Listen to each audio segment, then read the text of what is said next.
episode or week or edition or whatever you want to call Volume. it. 136. Installation. Alright, cool. Installation 136 of the Wrestling Rundown. Starting with the indie news that Kevin Hawk doesn't have any idea what's going on because he wasn't here last week when we did indie news. I mean, I know stuff, but... You know stuff happened, but you weren't aware of stuff happening to begin with? Yeah, it's just... This week's results were slightly harder to find, and some of them were slightly harder to define what actually happened. And on top of that, there's not a whole lot that happened this week. Or that will be happening. So, let's just talk about the stuff that you had no idea was happening until I told you what happened. Sort of. Well, one thing I didn't know that was happening was Shine 40. Yes. From Ybor City, Florida. As per usual. At the Orpheum. Yeah. Red pill and the blue pill. No, it's Morpheus. Yeah. At the Orpheus. The orifice. No. Talk about the results. Alright. Well, first note, Evilise couldn't be in the show. Yeah, not medically cleared.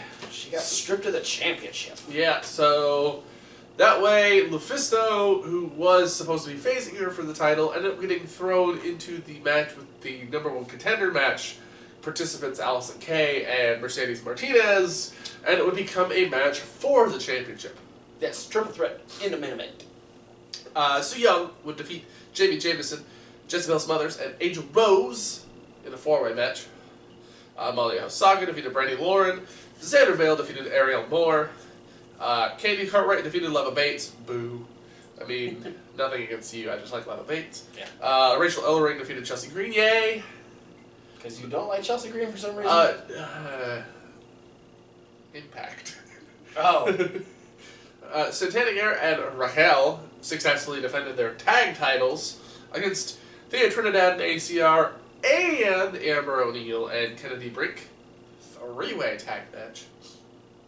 Speaking of 3-ways, the 3-way main event in which Lufisto defeated Mercedes Martinez and Allison Kay to become the new champion. Huh. I wonder what happened to Evilise.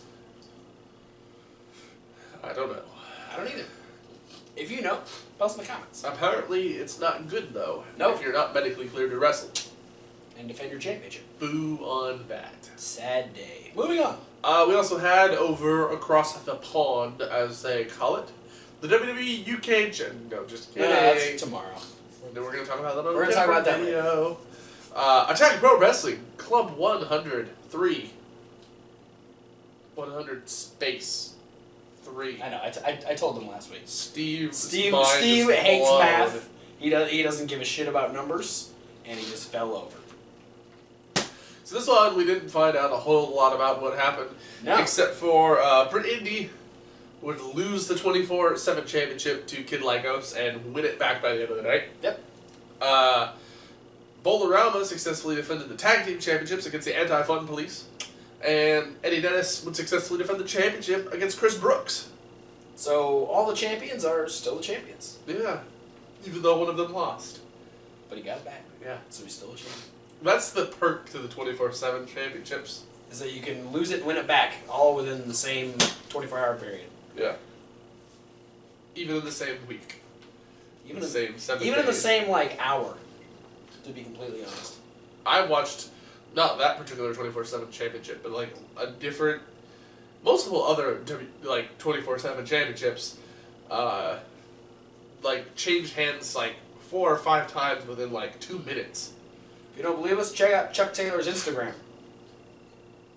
Or just the Instagram account that is DDT Pro. That too. 24/7 Iron Man Championship in America. Or Joey Ryan's Instagram. Yeah. And then on Saturday we had CCW's Awakening. Yes. Where everybody woke the fuck up. Everybody's woken up. David Starr defeated Alexander James to retain the WSW Shotgun Championship, something like that. WXW. WXW, yeah. That's what I said. Uh-huh. Anthony Henry defeated Sean Carr. Jimmy Lloyd and Ace Austin were having a match, and they got interrupted and beat up by other guys.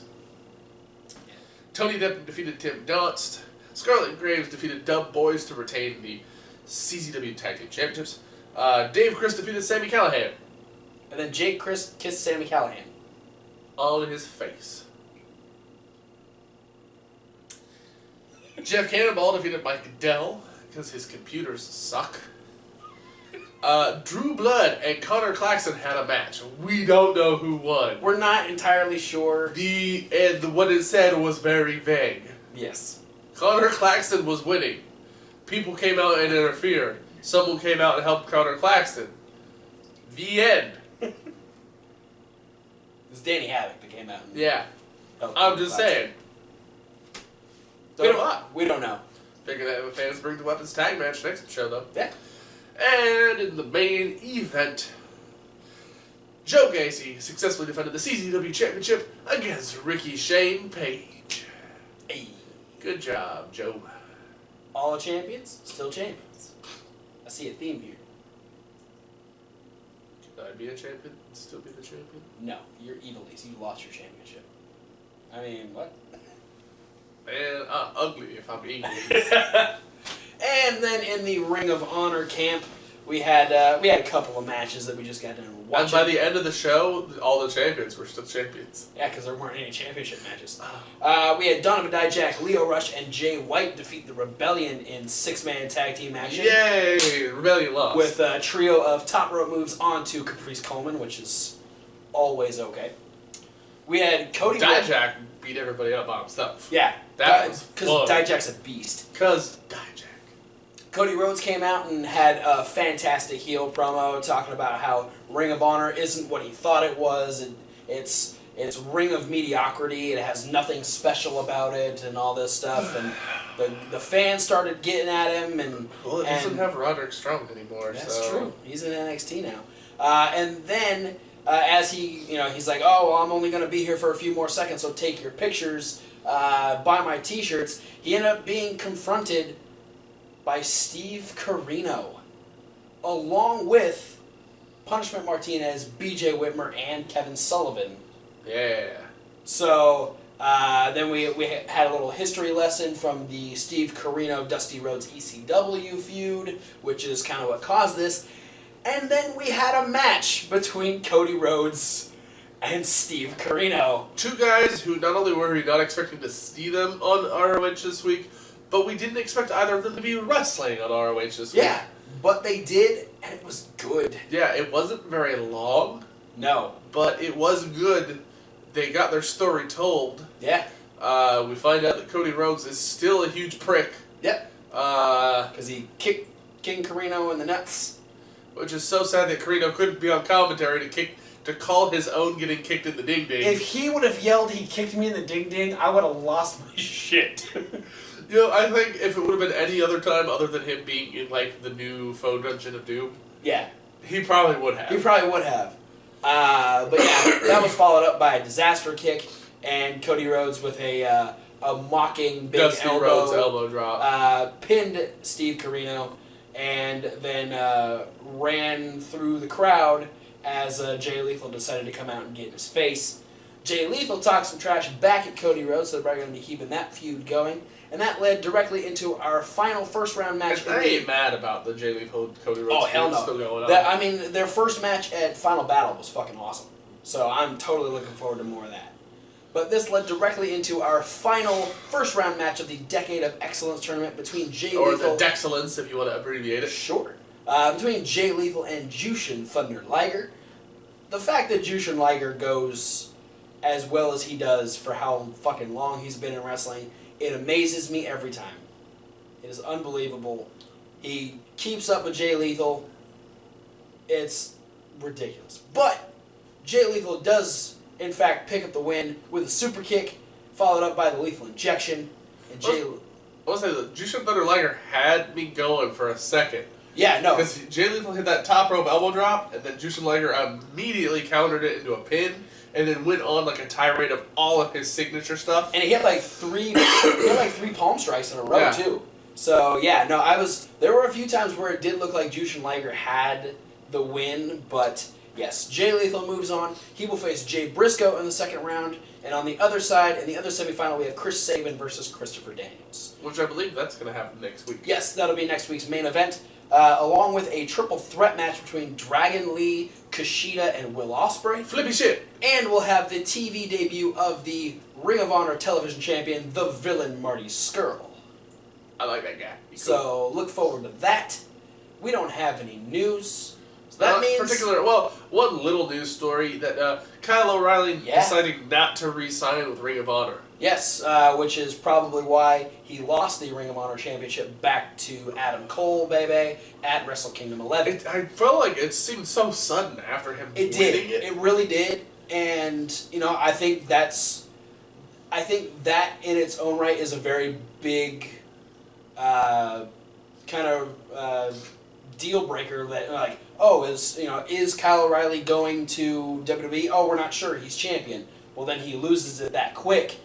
There's a very good chance he's on his way to NXT. Yeah, it's sort of a bad thing because it's like, well, it makes me feel like maybe giving him the belt was them like trying to keep him in. Probably, it probably was. At the same time, it makes me a little sad because I like Kyle O'Reilly in Ring of Honor, and I also like Red Dragon. Yeah, which now won't be a thing. Yeah. Well, I didn't realize how old Bobby Fish was. Bobby Fish is 40? Yeah. So, I don't know,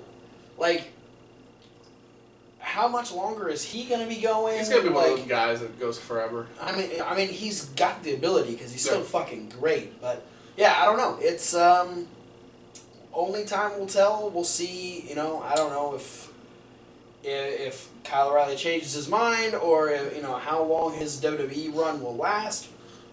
No idea. It's another one that makes me nervous, though. Yeah. Because, Roderick's one of those guys who's been around for, ever. Yes. And that was going to translate well. Same thing with, Austin Aries, Samoa Joe, those kind of guys. Yeah, I think, Kyle, I'm a little nervous that Kyle O'Reilly won't translate well. Kyle O'Reilly, I think, is a little too plain.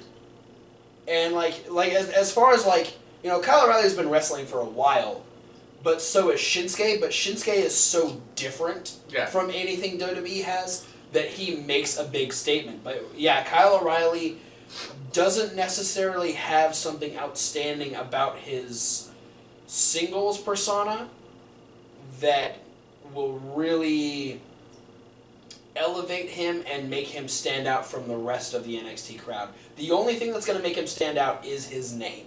Yeah.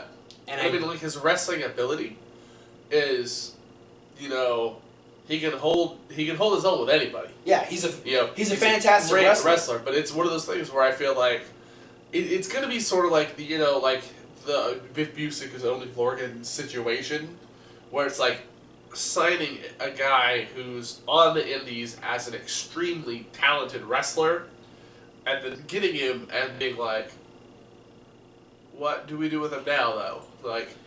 We got him because he's a guy who was, making waves. He was the Ring of Honor champion. Why wouldn't we want to sign him? And now that we have him, the fuck are we going to do with him? Yeah, I think, Oney Lorcan is starting to make a name for himself. Which is good. He's getting recognized. He's been around long enough. Yeah, he's getting recognized in the NXT universe, so that's good.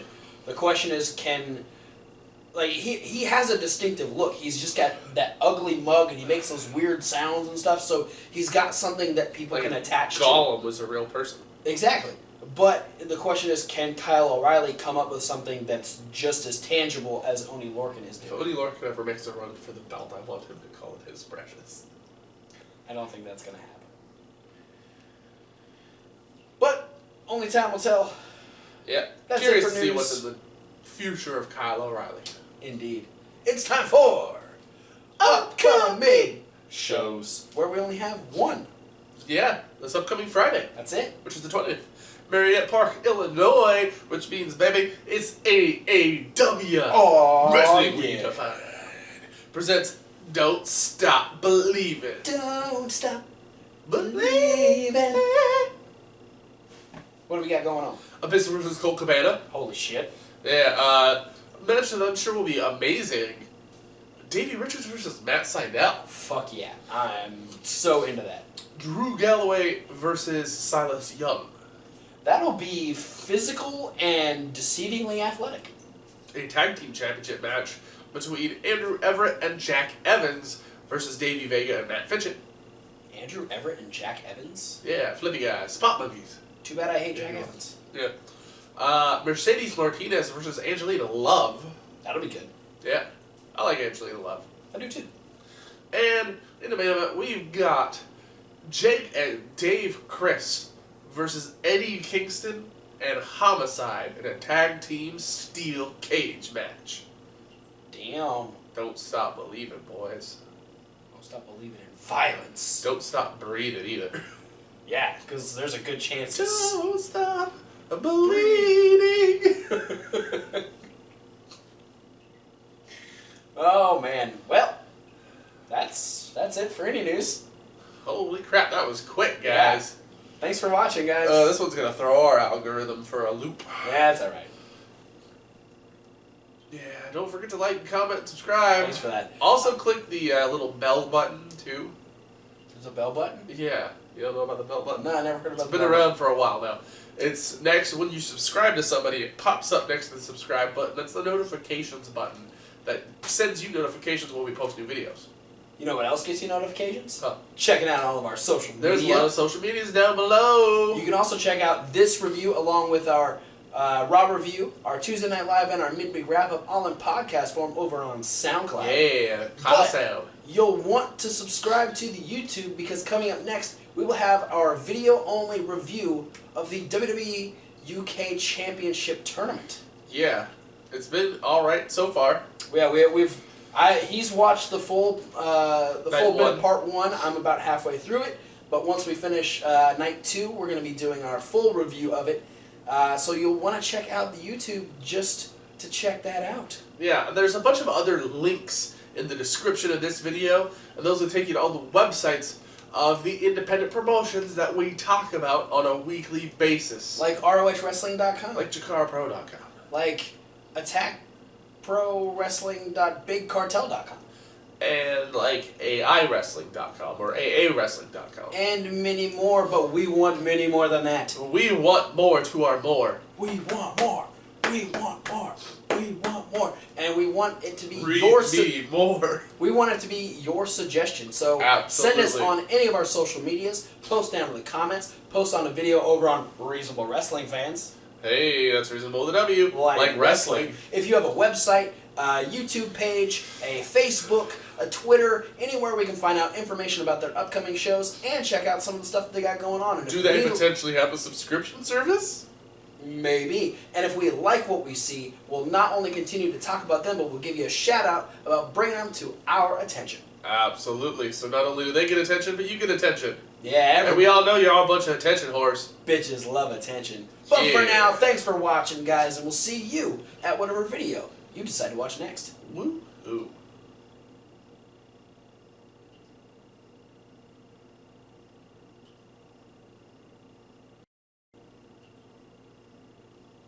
Is that it? Got that. That one. That. That. Yeah? Oh yeah. Fuck the rebellion. Fuck the rebellion.